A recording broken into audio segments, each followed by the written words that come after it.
Kabupaten Pasuruan adalah kabupaten air, meskipun belum sepenuhnya semuanya menikmati air yang ideal. Okay. Nah, ini memang perlu penataan, ya. Oh, penataan. Pripun penataan ini spesifik? Nah, kalau kondisi lingkungannya tidak siap menerima untuk meresapkan air hujan ini, maka yang banyak yang melimpah.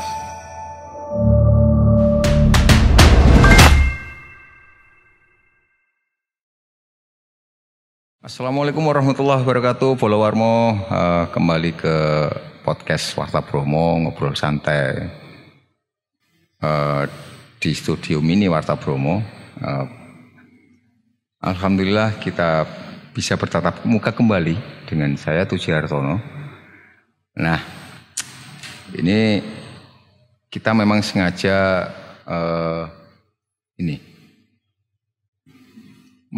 bejunduk mendadak pengen podcastan karena tiba-tiba ada guru besar, profesor, seorang profesor, peneliti, dosen dan seterusnya, ahli hidrologi dari Universitas Merdeka Malang. Nah, ini menarik. Nah, menariknya gini, karena kondisi sekarang cuacanya lagi musim penghujan. Bahkan beberapa waktu kemarin tuh hujan, terus banjir, malah sampai parah.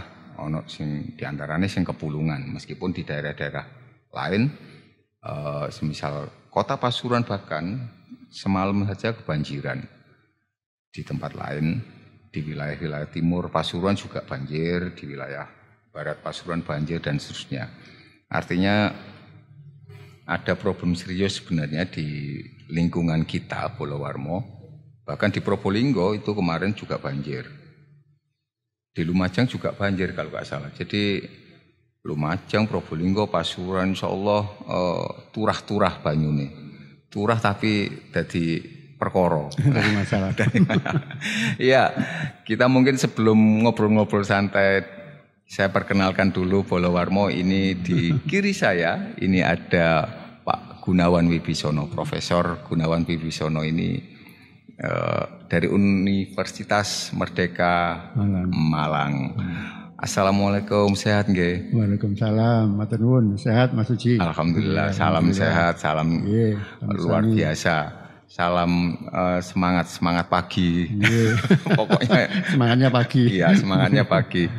Pripun ada aktivitas sekarang pripun iki? Agak padat atau malah semakin di musim hujan ini? Karena kondisi Covid masih belum terkontrol sepenuhnya, artinya untuk pengajaran di kampus itu masih menggunakan sistem daring. Oh, daring. Walah. Jadi makanya iso keluyuran. Oh. Nun sewu. Malang sampai nang Pasuruan, Bolo Warmo. Luar biasa Pak Gun. Kalau Yuso sudah insya Allah sudah berusia nggih. Nah, ketok rambutnya ketok putih. Nggih ngapunten. Meninggalkan dunia hitam. Meninggalkan dunia hitam beliaunya ini. Luar biasa kan, kita lihat bareng-bareng ini sosok Profesor Gunawan Wibisono.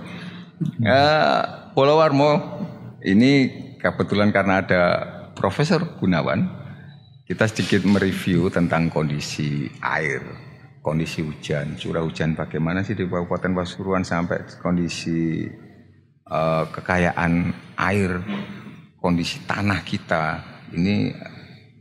Wah, Pak Gun ini sing luar biasa tahu bagaimana kondisinya. Apakah ada keunikan enggak sih di wilayah Kabupaten Pasuruan khususnya tentang air?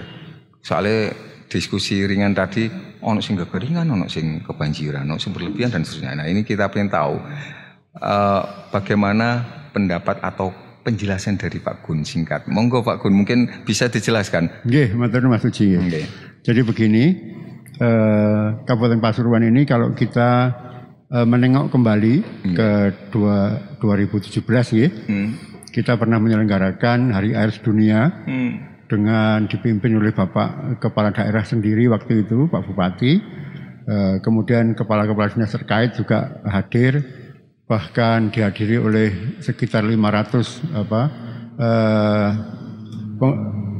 undangan. Ya. Nah waktu itu barangkali Mas Uji dan juga teman-teman media hampir semuanya hadir ya. Insya Allah. Ya. Nah kemudian kita bisa menangkap dari pidato yang disampaikan Pak Kepala Daerah dalam hal ini Pak Bupati menyatakan bahwa Kabupaten Pasuruan itu adalah kabupaten air. Ya. Saya setuju itu. Karena apa? Karena di Kabupaten Pasuruan ini memang sangat unik. Satu sisi air itu kualitasnya sangat baik, ya, sangat baik. Kalau kita ambil air umbulan itu ya, kita cek BOD-nya, mungkin dia di bawah 5 ya. Bahkan tidak ada polutan yang signifikan ada di situ. Sehat nih berarti? Sehat, karena suhunya juga di bawah 20 derajat ya, bahkan mungkin di bawah 10 derajat sampai 5 derajat. Ini suhu yang ideal. Kemudian pH-nya juga di antara 7. 6,98, 7,02 ya. Jadi sangat bagus ya. Dan jumlahnya juga luar biasa banyaknya. Melimpah ya. Oleh karenanya dari sisi cadangan air yang kemudian dari akuifer keluar ke permukaan itu Kabupaten Pasuruan memiliki keunikan yang luar biasa. Nah, kemudian cadangan air tanahnya. Akuifernya itu digunakan oleh perusahaan-perusahaan multinasional ya. Mulai dari Danone Aqua, kemudian Pocari Sweat, kemudian belum lagi PIR PIR juga pakai. Nah, ini sungguh-sungguh luar biasa ya. Kemudian air permukaannya. Kita tahu bahwa air permukaan itu sungai-sungainya ya, baik itu Rejoso, kemudian sungai yang melintas di kota ini, Welang. Ya, dan debitnya itu terutama, kalau musim hujan ini kan seringkali melimpas. Artinya apa? Kecukupan itu berlebih, begitu. Tetapi juga unik karena ada beberapa kecamatan atau kelurahan yang sampai pada musim hujan pun masih kekurangan air. Ya. Artinya Lumbang di antaranya. Ya. Itu unik.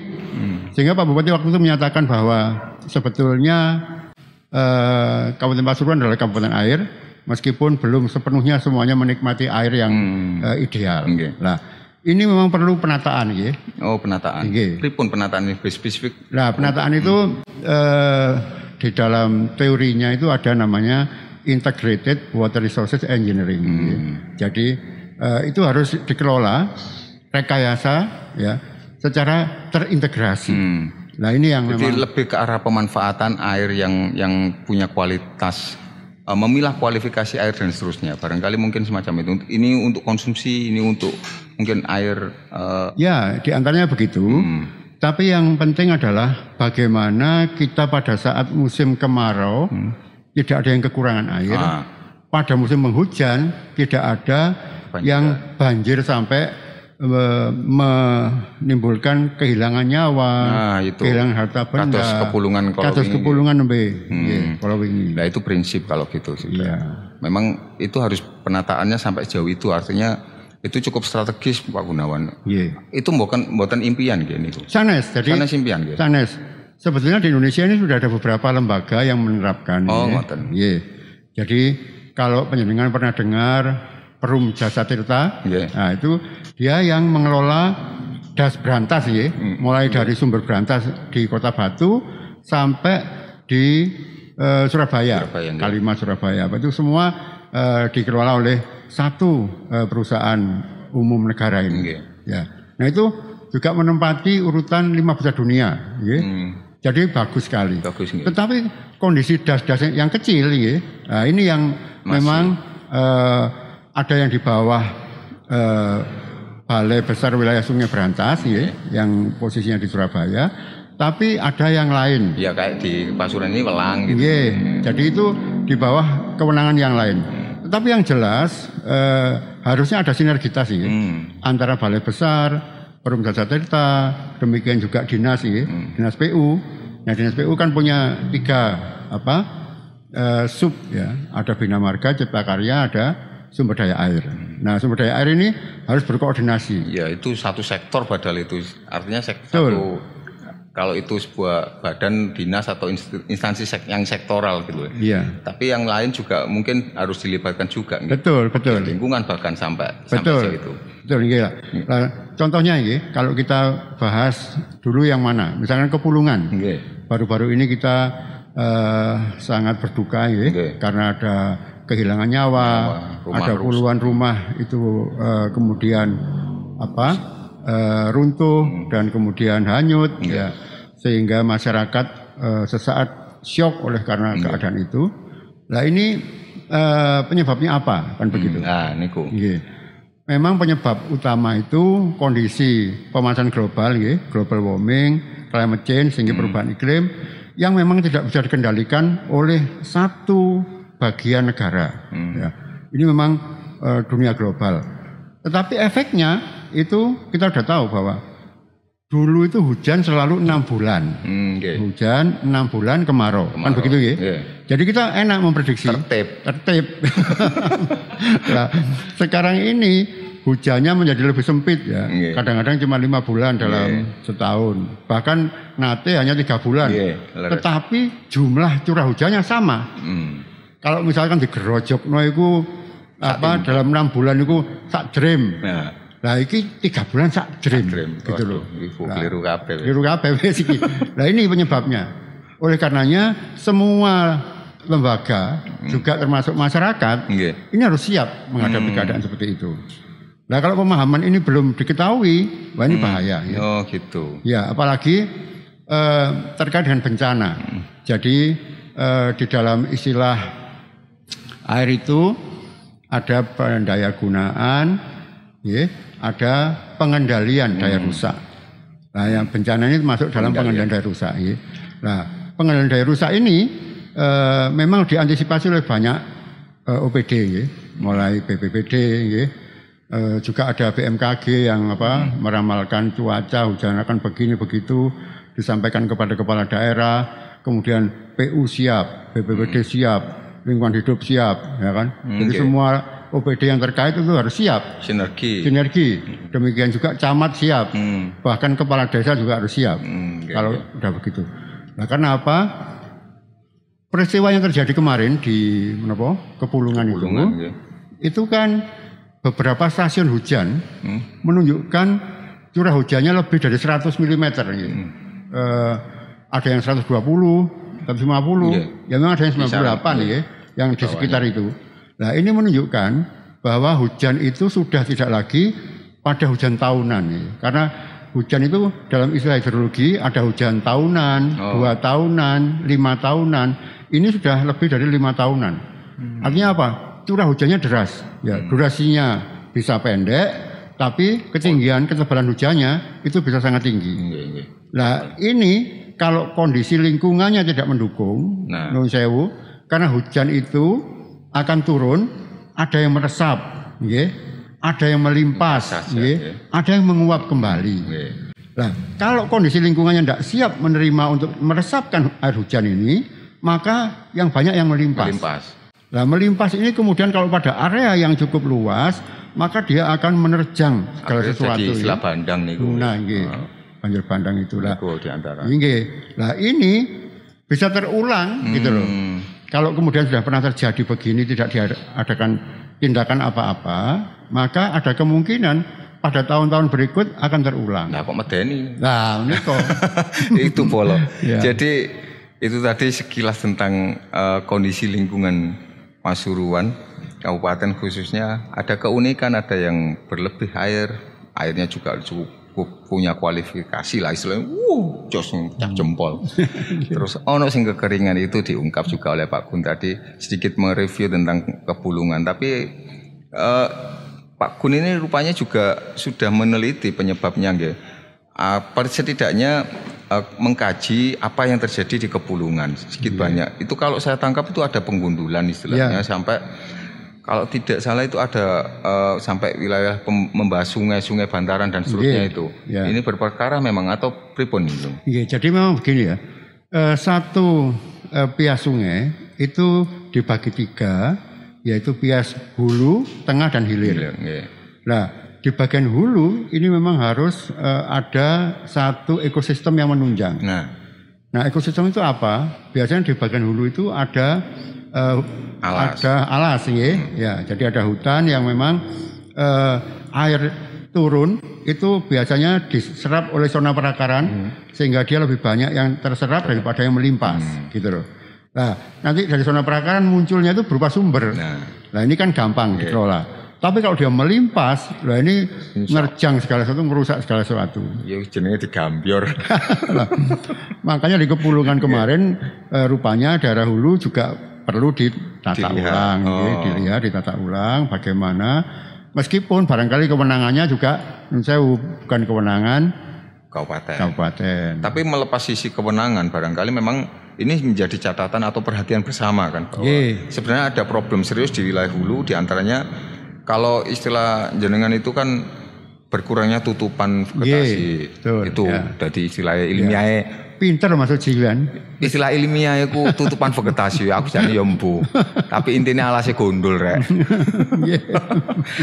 Ada perubahan perubahan yang tadinya mungkin dulu hutan gitu sekarang jadi kebun atau jadi perubahan bahkan menjadi lahan industri. Nah, itu malah tidak lagi produktif di sisi lingkungan tapi produktif di sisi ekonomi mungkin. Betul. Tapi ini menjadi masalah. Sekali lagi itu butuh penataan tadi. Betul. Kalau penataan otomatis kan ngomong goodwill semua pihak, pemangku kebijakan, tidak hanya di wilayah pemilik kabupaten, penguasa kabupaten, penguasa Jawa Timur, bahkan mungkin presiden sekalipun barangkali. Ya, karena kita bergeser kita bergeser ke pendayagunaan sumber daya air. Kita tahu bahwa umbulan itu ini kan debitnya cukup besar dan juga presiden menghendaki supaya umbulan ini airnya dibawa sampai ke Surabaya, ke Gresik, ke Sidoarjo, dimanfaatkan di sana. Ya, jadi kalau memang yang pendayagunaan juga sampai ke level presiden, nah, nanti yang perkoro banjir barang itu mestinya ya ada perhatian.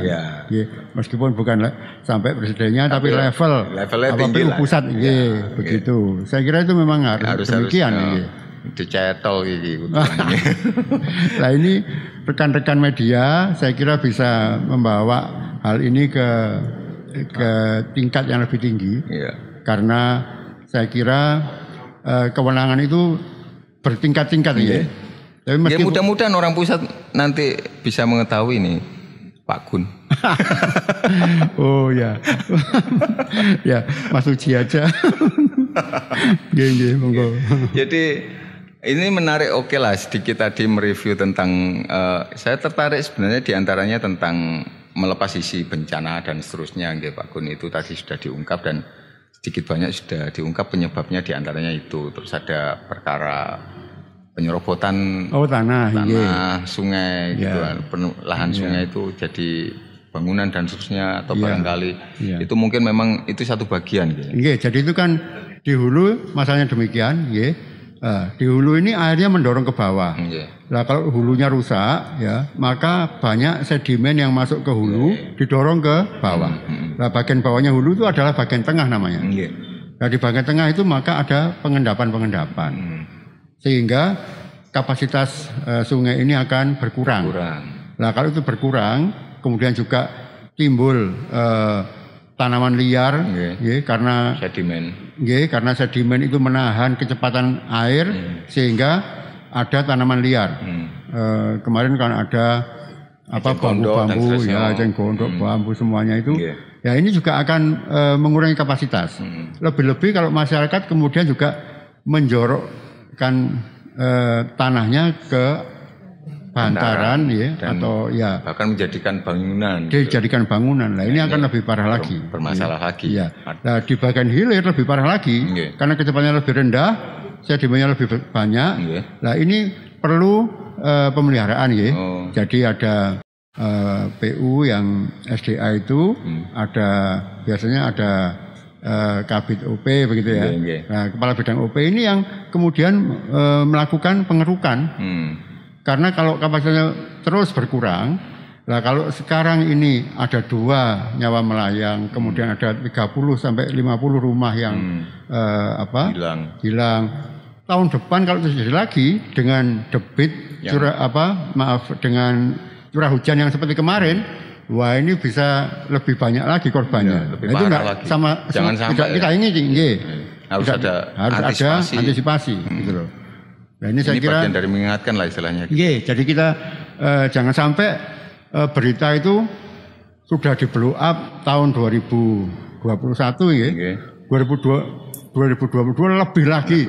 Ojo sampai lah. Ini duka kepulungan itu menjadi sangat berduka mangke.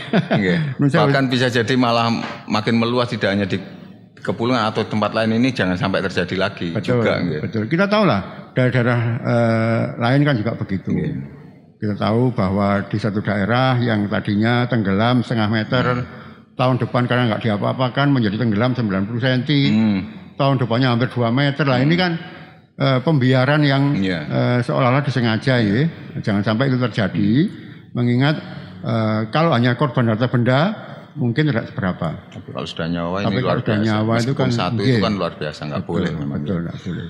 Jadi begitu Bolowarmo itu sedikit mereview tentang kondisi lingkungan kita, tentang kebencanaan dan bahwa ada potensi juga di tahun-tahun mendatang kalau pemangku kebijakan atau kita bareng-bareng yang duduk di sini mungkin tidak melakukan sesuatu istilahnya. Mungkin kalau pemangku kebijakan harus lebih tertata, lebih sistemik, bagaimana itu tidak sampai terjadi lagi peristiwa mirip Kepulungan gitu ya, mirip Kepulungan. Mungkin gitu nggih Pak, yang ingin disampaikan gitu pesannya. Betul. Nah, ada satu hal lagi mungkin Bolowarmo yang cukup saya coba taruh dulu perkara. Ini menarik juga karena tadi ada sempat disinggung tentang cekungan air tanah. Ini sebenarnya kalau istilahnya ini, kini kan duwe gentong. Nah, banyune sepiro aku dhewe gak ngerti lah. Istilahnya kita juga kalau tadi sempat dikatakan Pak Gun gini jenengan bahwa sebenarnya kita punya kecukupan yang atau kekayaan air yang luar biasa. Di khususnya di cekungan air tanahnya mungkin bisa dimanfaatkan luar biasa di situ. Nah sebenarnya kalau kita ngomong itu kan pertanyaan saya sederhana, berimbang nggak sih sementara? Ini luar biasa nih.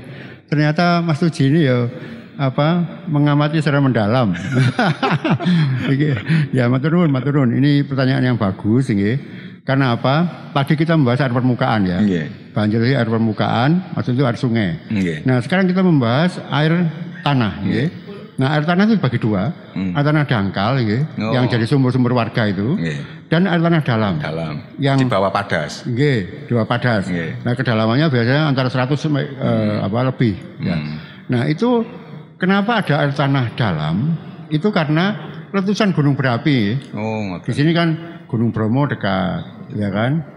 Mungkin di zaman sekian ribu atau juta tahun yang lalu, purba itu, zaman purba. Letusan gunung berapi itu membentuk saluran yang kita namakan menjadi aquifer. Ya, itu seperti pipa-pipa di dalam tanah yang kemudian oleh karena retakan di bagian hulu, oleh karena curah hujan, ini terisi air dan terisinya itu seperti gentong tadi itu. Ya kan, seperti gentong tadi.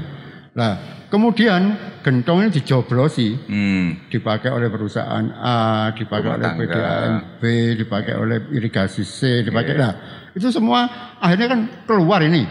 Ya, gentong yang isinya tabungan air ini keluar, ya kan, joblos, waduh, muncrat menduwur gitu. Karena memang ada tekanan juga, nggih. Ya, karena tadi kan ada padas ini. Padas ini menekan. Begitu padasnya dibor, warnanya muncrat, begitu ya. Tapi kalau kita amati ya, muncratnya itu mungkin tahun ini sak wit klopo. Ya 15 meter gitu ya. Tahun ngarep lho kok mau 14 meter. Bareng wis 10 tahun lah kok entek banyu iki. Nah itu loh. Ada masalah berarti. Artinya yang ngisi sama yang ngebor ini gedean sing ngebor. Iso kebahan sing ngebor atau memang sudah nggak bisa terisi. Kalau terisinya tetap terisi. Oh. Ya, karena secara alam tetap terisi. Terisi nggih. Oh. Kan seperti begini saja kan. Nun sewu, Mas Tuji memberi putranya sangu. Kile tak sangoni 10.000 misalkan. Oh dia ditabung sama dia. Wis 10.000 sedina saulan ya kan. Wakeh wis iki. Lah begitu dibelanjakan loh kok kurang iki. Pak nyuwun mana Pak? Loh ya apa? Ya itu ya. Nah jadi ini kalau sampai ini terjadi kemudian kurangnya semakin banyak ya tabungannya. Lama-lama ini akan menjadi ancaman gitu. Gitu. Ancaman karena terbukti bahwa akuifer itu banyak, tidak hanya satu. Pada mungkin bisa dikatakan ratusan bahkan ribuan. Tapi joblos sih kabeh entek siji, enggal siji entek. Nah, lama-lama ya kan juga habis gitu loh. Jadi sebenarnya kalau gambaran akuifer yang sempat saya tangkap dulu, sempat diskusi kalian jenengan di antaranya itu kan mirip-mirip kayak spon gitu nggih. Ya. Istilahnya gambarannya gitu loh, ilustrasinya. Jadi, betul, itu spon, tapi spon itu di dalam pipa. Gitu. Nah, begitu pipa yang bagian atas dijoblos karena gini, pipanya itu dari atas ke bawah begini. Nah, kalau ini dijoblos, air itu kan ada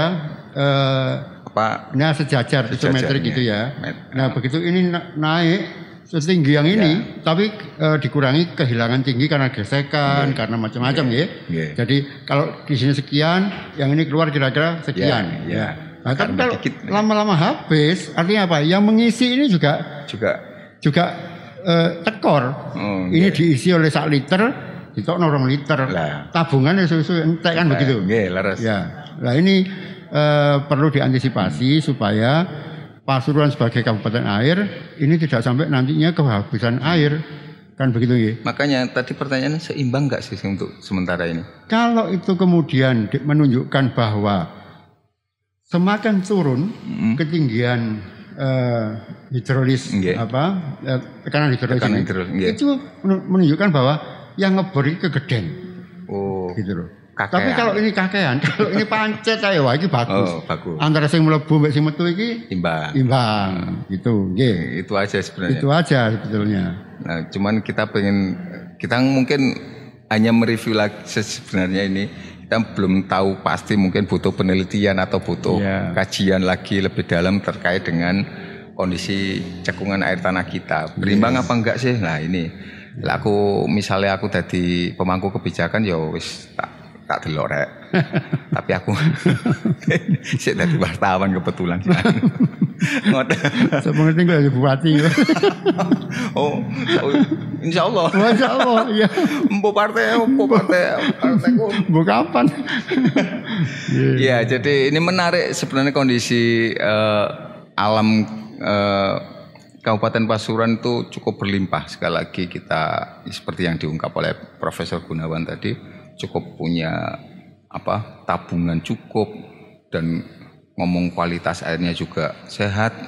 Ngomong sampai pH mau lebih dari 7, rata-rata 7 lah, itu kan juga cukup untuk bisa langsung diminum ya sebenarnya. Nah, ini satu bagian, ini kekayaan kita yang harus kita jaga gitu sebenarnya. Ngoten lagi Pak Gun. Nah, kira-kira dari serangkaian ini kalau jenengan pemangku kebijakan apa yang harus dilakukan dalam waktu dekat ini Pak Gun? Jadi penataan terhadap sumber daya air itu harus mulai dipikirkan. Baik air permukaan maupun air tanah, baik untuk kepentingan masyarakat maupun kepentingan swasta. Nah, penataan ini memang perlu ada sebuah grand design. Jadi semacam master plan, manajemen air. Manajemen air. Manajemen air ini akan difungsikan selama 20 atau 25 tahun ke depan. Agak panjang. Ya, jadi ini ada kajian yang menyeluruh. Ya, meskipun kewenangan itu ada di beberapa tingkatan, sehingga kabupaten sesuai dengan tingkat kewenangannya melakukan hal itu. Kalau itu di luar kewenangannya, memberikan masukan, memberikan masukan untuk dinaikkan ke kewenangan yang lebih tinggi. Ini memang perlu, karena apa? Supaya kelestarian sumber daya air ini akan dinikmati selamanya. tidak oleh generasi ini saja, tapi anak cucu nanti juga akan menikmati. Bisa mewarisi lah Betul, istilahnya kita. Mewarisi dan mengelola lebih baik agar kemakmuran dan kesejahteraan masyarakat Kabupaten Pasuruan itu akan lestari. Syukur-syukur bisa mengembalikan kalau ngomong istilah kejayaan air dulu mungkin kalau dulu kan misalkan ukuran sederhananya misalkan itu di apa Umbulan itu debit airnya kan kalau nggak salah curahnya sampai 6.000 lebih, 10 bahkan. Itu sekian puluh tahun yang lalu. Mungkin 50 atau sekian puluh tahun yang lalu. Itu kondisinya luar biasa debit airnya. Sekarang kisaran kurang dari 4.000 lah ya. Sekarang kisaran kurang dari 4.000. Kalau misalkan sampai ada manajemen air itu istilahnya tata kelola penataan itu sampai 25 sampai 50 tahun lagi atau kembali ke eranya istilahnya mungkin menjadi hal luar biasa. Betul. Cuman sekali lagi itu butuh goodwill barangkali atau butuh keseriusan atau pripun sih sebenarnya. Jadi ini kan multi sektoral ya. Karena di sana juga ada alih fungsi lahan. Nah, apakah alih fungsi lahan ini kemudian mengurangi namanya asupan air yang masuk ke Umbulan. Kalau itu mau mengurangi, ya seharusnya itu dikembalikan ke asalnya, supaya asupannya itu tetap seperti yang dulu, terjaga. Nah, kemudian juga dilihat ada singkapan-singkapan.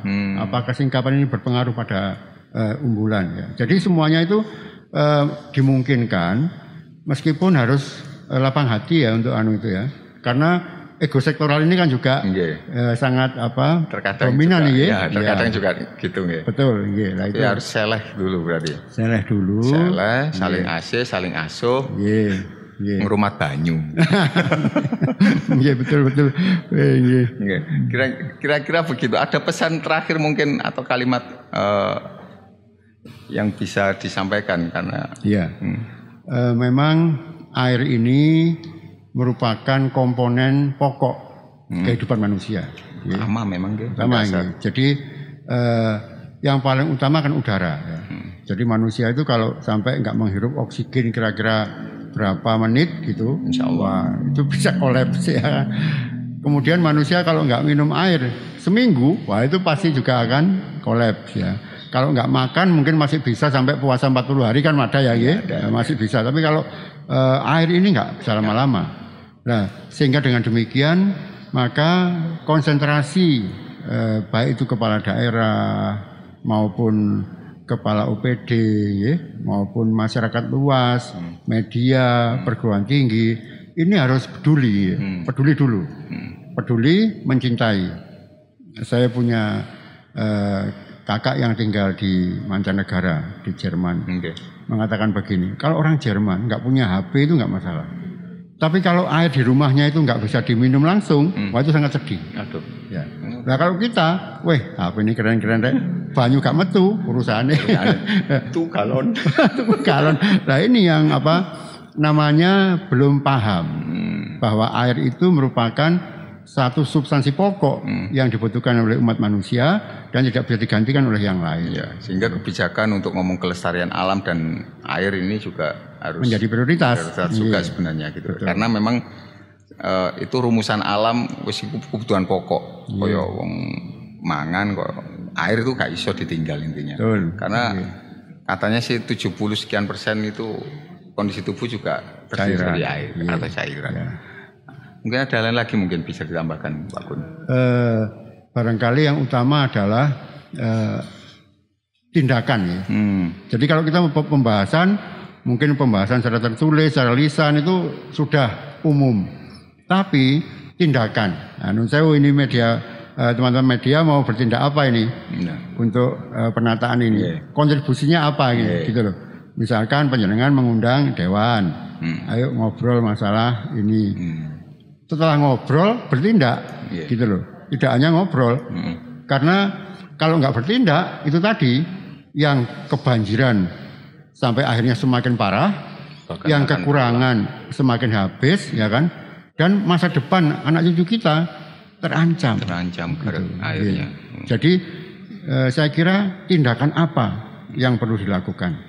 Kalau Dewan misalkan Panggar ya menganggarkan yang sesuai dengan yang dibutuhkan.